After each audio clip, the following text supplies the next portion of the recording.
Scooty वाली बहू। रचना पूरे कानपुर में अपनी स्कूटी लेकर दौड़ती भागती। वो छोटे छोटे काम के लिए भी स्कूटी निकाल लेती।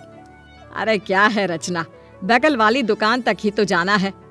अरे अभी स्कूटी में एक एक्सीलेटर देगी तो स्कूटी दुकान पहुंच जाएगी।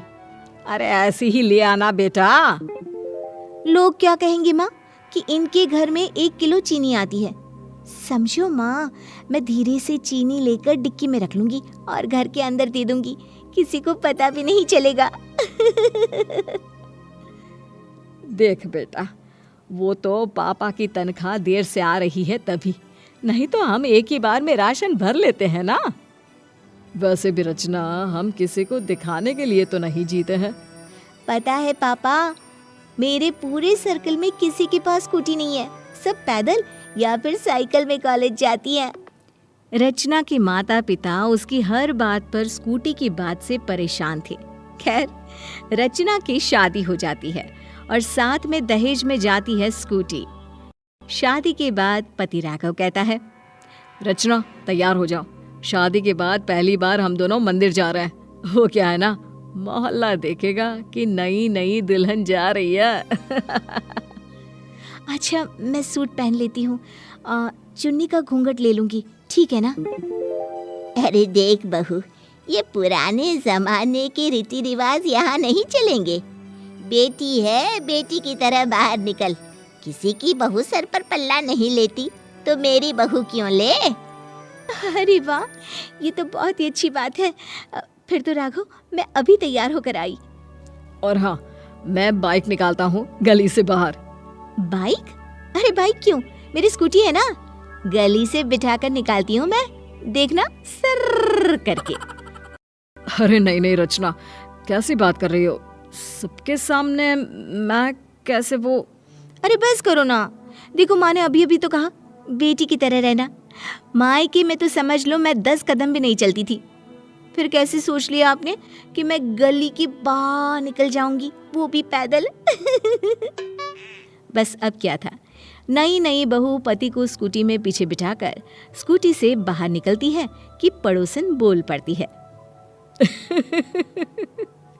अरे देखो देखो, पिच्चू की अम्मा का लड़का कैसे मेहरारू के पीछे बैठकर जा रहा है। अरे ना शर्म ना लिहाज रह गया है। कानपुर का अपना मोहल्ला तो दिल्ली का कनॉट प्लेस लग रहा है।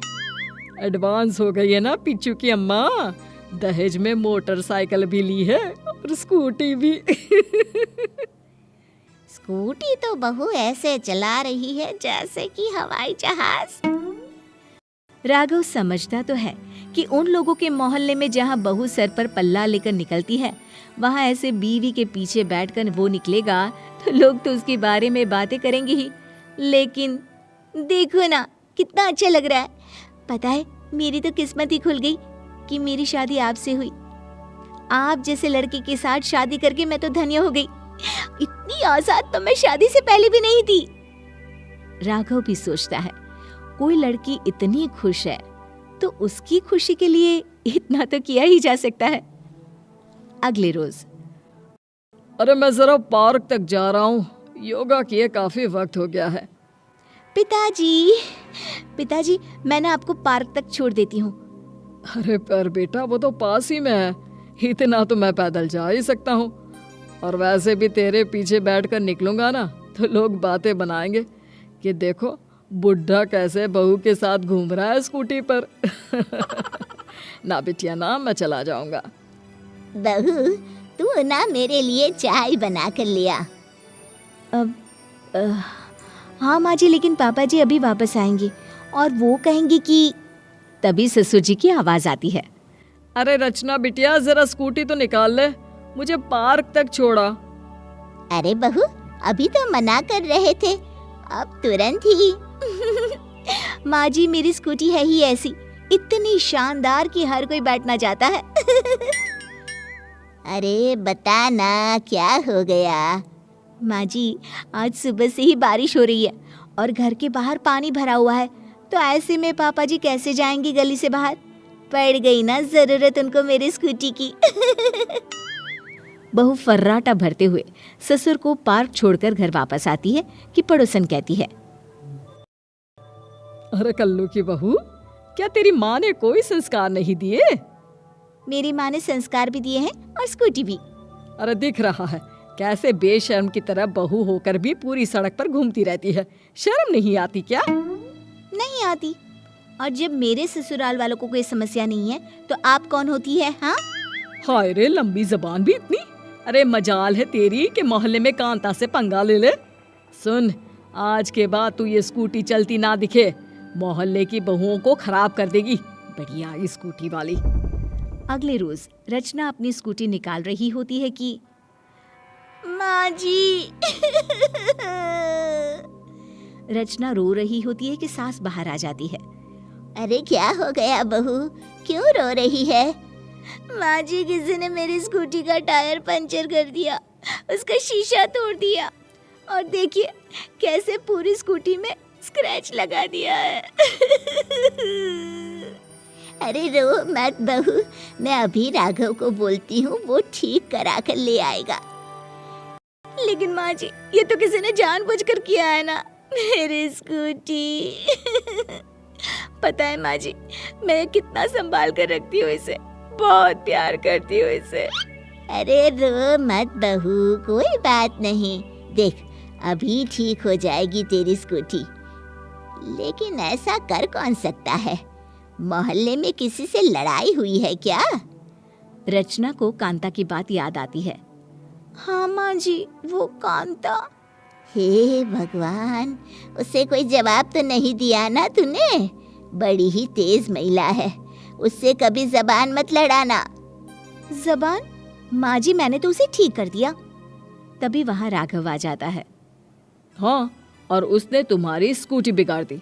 ये काम उसी का है माँ, कल इसकी लड़ाई उससे हुई थी। ये काम उसी का हो सकता है, लेकिन क्या कर सकते हैं?